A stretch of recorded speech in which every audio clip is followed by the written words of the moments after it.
Well, good day. Welcome to the FFF podcast. I'm Jim Hochberg, and we're here with Eva Andrade and Fritz Rohlfing to talk about the Charter Amendment election. So let's come back.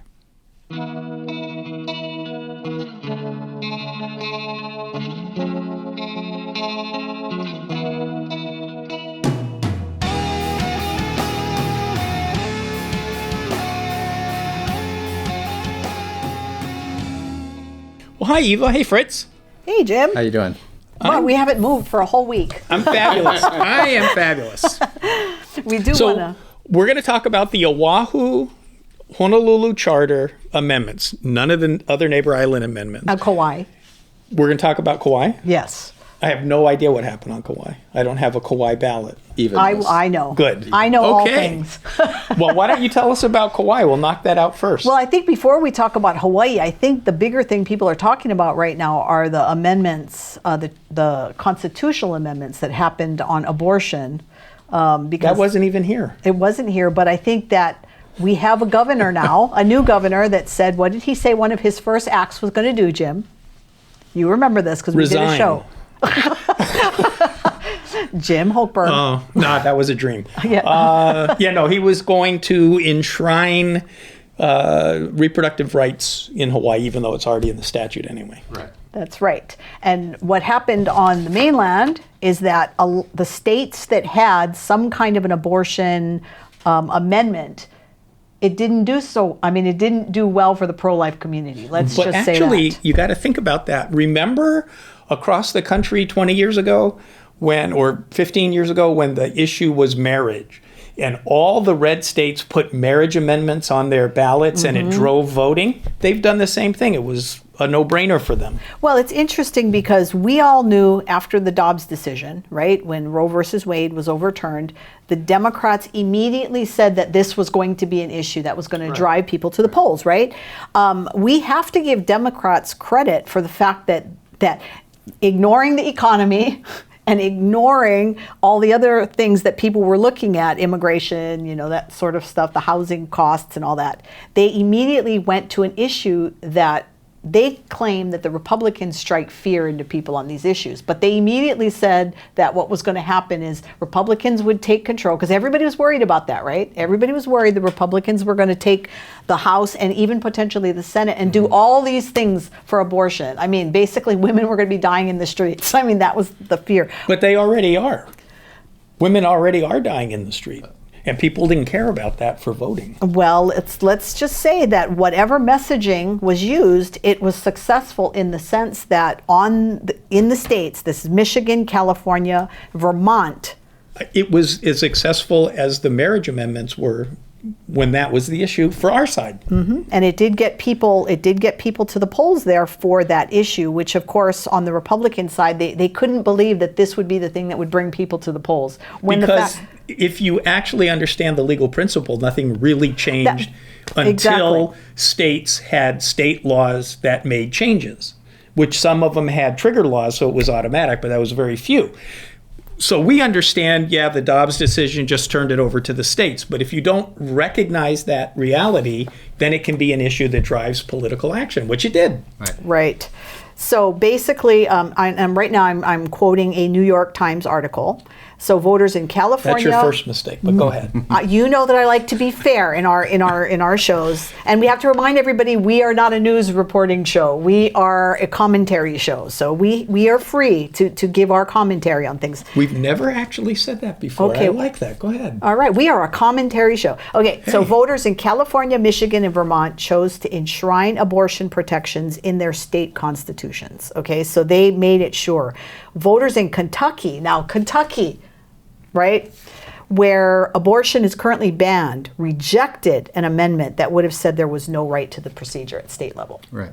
So this is what's happening on the abortion issue. We have a governor now who said he has a first act that he's going to do something about abortion here in Hawaii. So that's why I wanted to start with that, because as you know, I like to connect everything to what we're going to be dealing with in the legislature coming up. And who knows what our new legislature is going to do on any of these issues. The other interesting thing that I thought we should talk about briefly is there were marijuana questions on some of the state ballots, and Missouri and Maryland voted to legalize recreational marijuana, right? And then Maryland, no wait, hold on. I should have marked this. Missouri's ballot measure was super, super, super close though.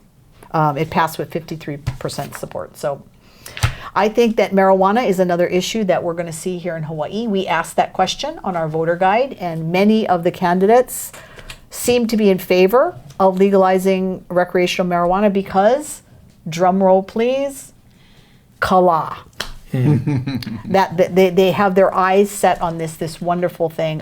We're going to do more shows about that because my counterparts in the states where marijuana has been legalized talk about the effect on homelessness. And I'm laughing because with all of this talk about how we're going to correct homelessness, let's go ahead and do something that's going to hurt homelessness. And the money aspect, at least as far as the state coffers are concerned, is kind of a mirage.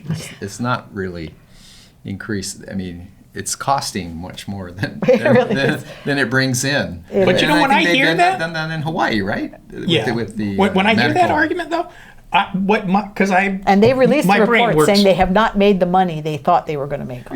And my brain works kind of weird. So when I hear that argument about let's legalize this bad thing to make money, did they charge entrance fees in the Roman Colosseum?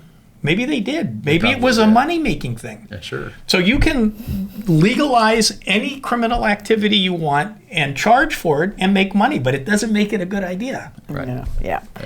All right. Well, we didn't have any of these we didn't have any constitutional amendments this year to talk about, but we did have charter amendments, and we did a show on the Oahu charter questions. And we did one for the Kauai. So unfortunately, we're not going to talk about the Maui and the Big Island ones because we didn't look at the questions, but I will give you how they turned out. So let's start with Oahu, Jim. Okay, let's look at how Oahu did on the charter questions. And I know you guys have that. Okay, so the first charter question, which was in regards to, where is that? Putting 0.5% of all of the real property tax I got that all printed out. revenue toward affordable housing fund. That was the first one. Yes, and actually that was the only one that right now, and we were talking about how we don't have the final printout on this, but the newspaper is saying this one's undecided. That's how they're saying. So, but the no's are winning. And there are more blank votes than the margin. But we did talk about... That is just bizarre. But we did talk about that in charter amendment questions, that they don't count as a no vote, like it does for a constitutional amendment there's question. not... That's correct. That's important. There's not a candidate election that had 9.2% blank votes. So people are more willing to vote for candidates maybe than when they have to read a bunch of words and think about it and mark something. Maybe that's leads to more blank votes. It's odd. You even have the last one, which we'll get to, but the blank votes were over 15%. Yeah, if people don't understand the question, I would assume that a normal person, they would leave it. Or maybe they don't. Yeah. It seems to me if I was going to put a scene in a movie that covered charter amendment conduct for election time, they'd pick it up and they'd go, 5 lines? You know, I'm not reading that. I will tell you again, because we did our voter guide, most people are writing in going, tell me how to vote on this. They don't even want to understand it. We did a show on this. Yeah. Okay, so the rest were all, the last 3 passed. So let's talk about the second one. Now this one was, go ahead Fritz, you can say what that one was. All right. Shall the revised city charter be amended to require the planning commission, that's the city planning commission, have at least one member with substantial experience of expertise in one of the following categories of disciplines. And then there's 4 areas of disciplines listed out: Native Hawaiian traditional practices, land use planning, land development, climate change, and sea level rise. So there's those 4 categories, and this is saying at least one member with substantial experience in one of these areas. But then they also want somebody representing each of those areas, and that's where it kind of gets a little confusing. But people did seem to read through that, and they did vote. But you know what they didn't do? they didn't pay attention to the testimony at the city council and stuff because the planning commission testified against this. Well, the planning commission didn't want to be hamstrung Right. by specific requirements to qualify to be appointed to a free position. You don't even get paid. Well, for am I the only one that's lost on this? That you actually have to write it in the charter that you need these experts on here. I mean, you would think Right. that when you're putting together a charter commission or A planning commission. that you're going to put people that would be appropriate. Those to would be on the there? ones you'd call You and would ask. think, right? But no, they had to Have put it some in kind here. of experience, and to then be those would be sure. the ones who would volunteer because it's volunteer. They don't get paid. But you know what Right. I think? What I think it is this was the way for the climate change activists to get climate change on the list of qualifications, because it hasn't been.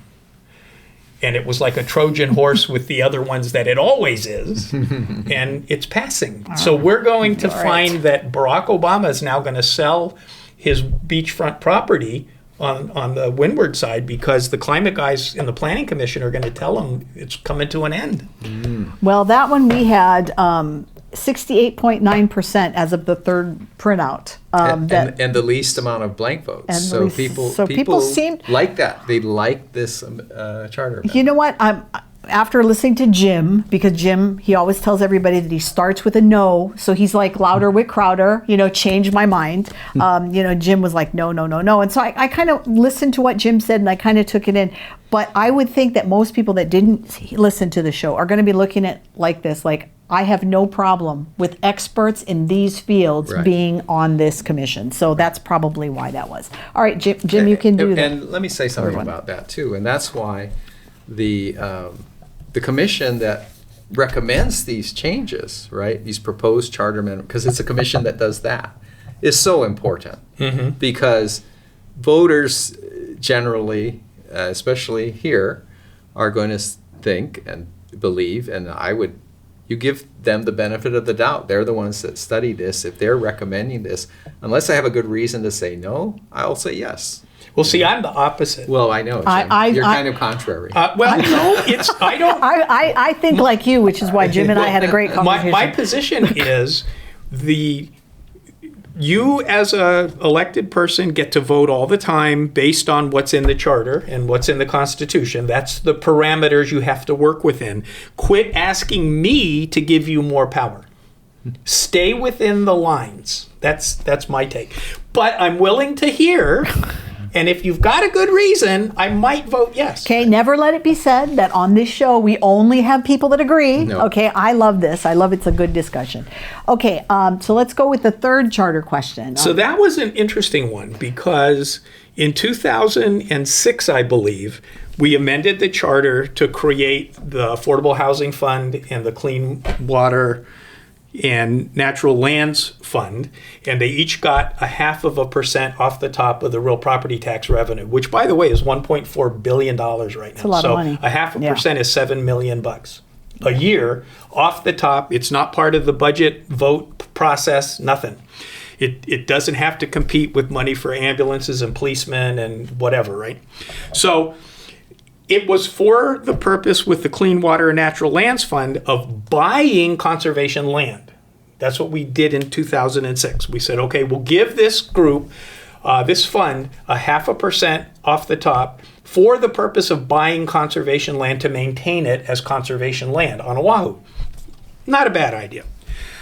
But this year's change was to change how they could use the money.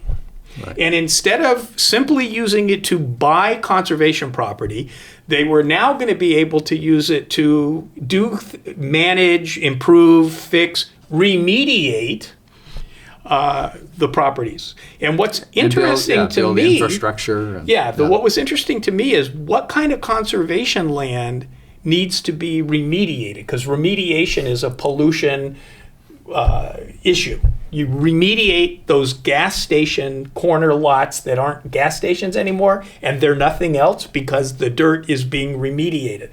Why do we need to spend government tax money remediating conservation land? I don't know. So because I have sort of a wild imagination, I imagined it must be that some very politically powerful people own gas station property. They don't want to remediate themselves, and they're going to sell it to the city and county of Honolulu as conservation land and let the city use our money remediating it. I don't know that that's true. Well, in any case, it won, and it won big. Actually, 67.9% voted yes on this one. 22.3% said no, and there were 25,000, 9.8% blank votes. So that one, Jim, there were a lot of people that didn't look at it the way you did, and that's in the story of my life. All right, That's why I don't run for office. All right, and Fritz, go ahead with the last charter question. This, charter question 4 wanted to revise the charter to update provisions pertaining to the Office of Council Services, which is the research and drafting arm of the council, to reflect current functions, consolidate various provisions relating to that services board group, and in a separate chapter of the revised charter, so they would have and provide for appointment, salary, and duties of the directors. So this is kind of build in what they've already got for the most part, as best I can tell, and Jim may have some more information on this, to build it into the charter. So now it's clearly an office that's recognized in the charter. Jim, if I can make it in my Portuguese way of Jim's explanation, he was like, they were whining that everybody else got one of those, so they want one too. That's actually what the council, what the elections office in the City and County of Honolulu's webpage showed in the box for the justification, which was all the other departments have their own chapter and we don't. Yeah. But here's the interesting thing. If they need to put a chapter in the charter to update the actual functions, does that mean the Office of Council Services for some period of time has been functioning illegally or unlawfully? Probably not. I don't know. The council could do things by ordinance, by their own legislation. So then it's not needed. Probably not, except to get really official. Well, or to have it set in stone so some mayor can't cancel it. Well, 51% of the people said yes to this, and 33.7% said no, and there were 15.2% blank votes. So this was another one where people either jumped all in or did not jump in at all or left it blank. So yeah, this was the second least, if there's a way to say that, one of the less popular amendments, but right. It's going to pass. So, So one other thing that I noticed from the general election printout from run number 3, what the election office is not doing in the registration and turnout totals, they aren't telling us, we have to go and add them up ourselves, how many blank votes totally were cast. It says total registration, total turnout, mail turnout, in-person turnout. But it would be different. The number would be different. Cool if they also put number of blank votes total and what percentage. Well, how would they do that? Because you might have to break it up by each different candidate and each different question. I'm going to have to do it myself. That's what I'm saying. Well, if it was right there, I wouldn't have to do it myself. But there's not. That wouldn't make any sense though, because you can't. Yeah, you can't know because of how they've broken it out. You can't know. Do you want to know how many ballots had somewhere that was blank? Yeah, because people. I get so many, you're asking too much. No, but I get so many calls. Seriously, up until yesterday, I got calls. I need to figure out on OHA who to vote for. I got 3 votes I got to make, and I'm like, no, you don't. If you only like one, just vote for one. Well, that's something. And that's something that the OHA candidates need to publicize. But if they would publicize blank votes happen all the time, I wouldn't have to take those calls. Well, we do have to admit that there's a lot of more education we have to do so that people understand what their votes mean, and the difference between a blank vote on a charter amendment versus a constitutional amendment. These are all important things we have to do. But I'm glad you mentioned this in the context and with OHA, because the Office of Hawaiian Affairs election for the at-large trustees, they were in a runoff of 6 candidates for 3 positions. And that's why you got 3 votes, and people were asking, which 3 should I vote for? And you told them, you could just vote for 1. You don't have to vote for, you could vote for 2, vote for 3. You just can't vote for 4. Otherwise, now you've got an overvote, right? But But you have in that race the highest number of blank votes, over 37%. And it, again, we can speculate. Which is almost 300,000 Speculate blank votes. as to the reasons, but It's probably because I was telling people don't vote for 3. No. Anybody who got half of those blank votes would be an OHA trustee. No, it's true. It's true. And I know I tell this to people all the time. I will always vote. And if there is a Satan and an Antichrist, I will leave that one blank. I've done it before. Rare, but I have done it. And in cases where in OHA, in this particular election, there was one person that I knew I could get behind. So I only voted for one. So yes, that's important. Let's just briefly. But on that, rarely are the two candidates as bad as each other. Yeah, There's always a difference, even if you wish neither of them were to hold office. Now you got to make a choice. Right. So you just need to just pull it together, try to figure it out, and do the best you can. You're not going to be penalized or punished for making a mistake. And Jim and I talked about. Hang on a second, though. On that point, if I can. Yes, you may. What we are telling people, this is a good time to say it again.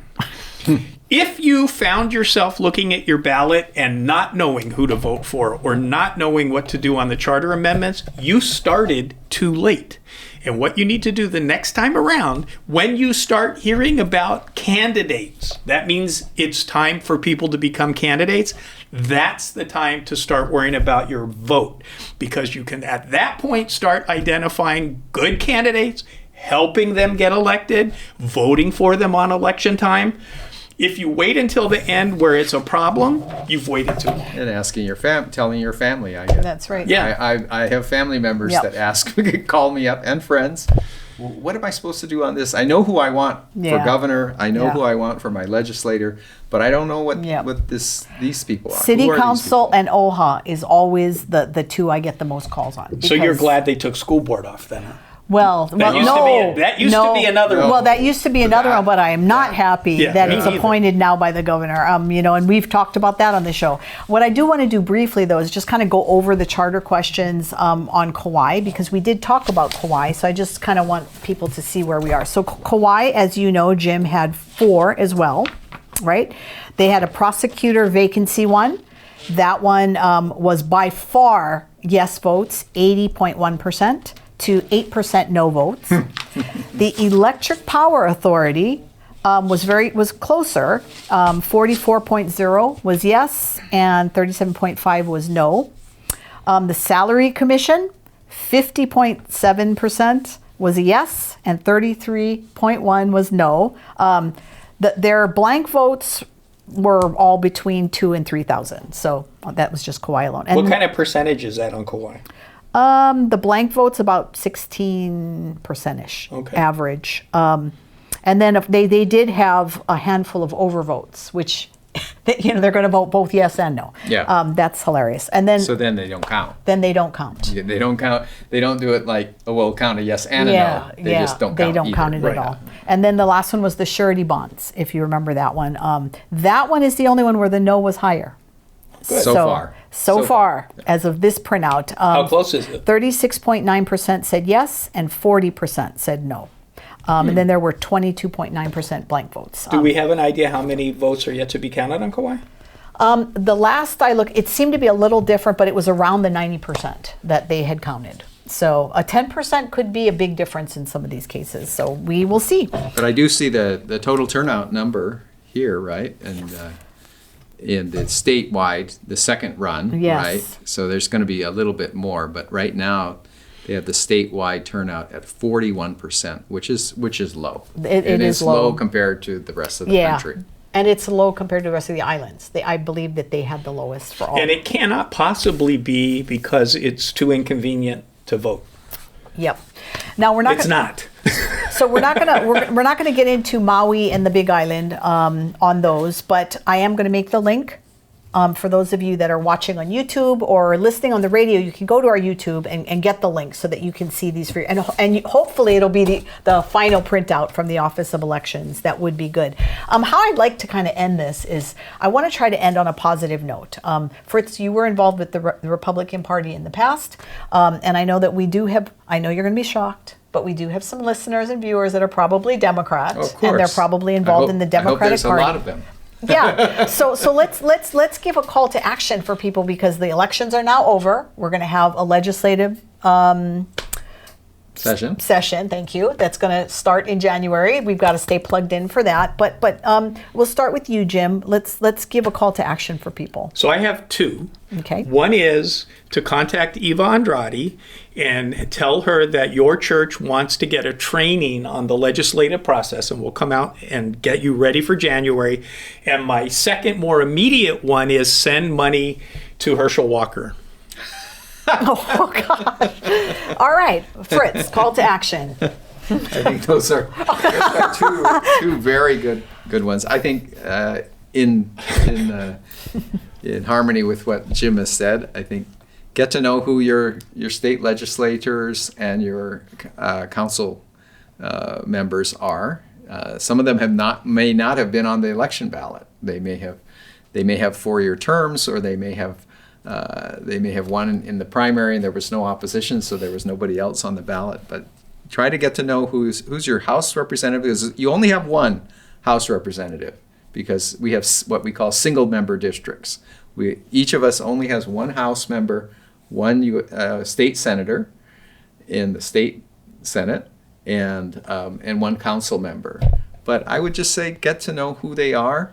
Get in touch with them, and if you can, introduce yourself to them. If on opening day is a nice time to come by. Actually, opening day, I don't think you can leave an impression, because it's 1 million people. I always say go early, after, or before, but not on. I mean, go on that day because it's fun. Right. But don't count on them remembering you. Right.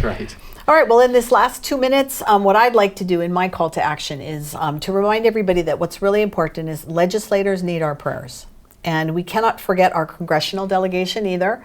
Sometimes we tend to keep our eyes on local politics, and we forget that we have senators and representatives on the national level that are also making huge decisions that are going to affect us. So make sure that you make a relationship with your senator, with your representative. As Fritz said, it's really important. It's a kako thing, right? If you build a relationship with them, then you're going to have the ability to maybe change their mind. So we want you to pray.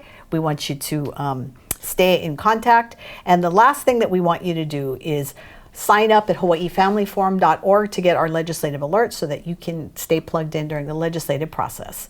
And in the meantime, subscribe, share this video. Mahalo to our listeners on Kauai and Oahu. And we will see you next week when we will finally air our show about where Hawaii is on the Americans United for Life. Because I know you've been waiting, bated breath, for that show. And sponsor the show if you want. Mahalo, everybody. Thanks, Fritz. Mahalo. Aloha.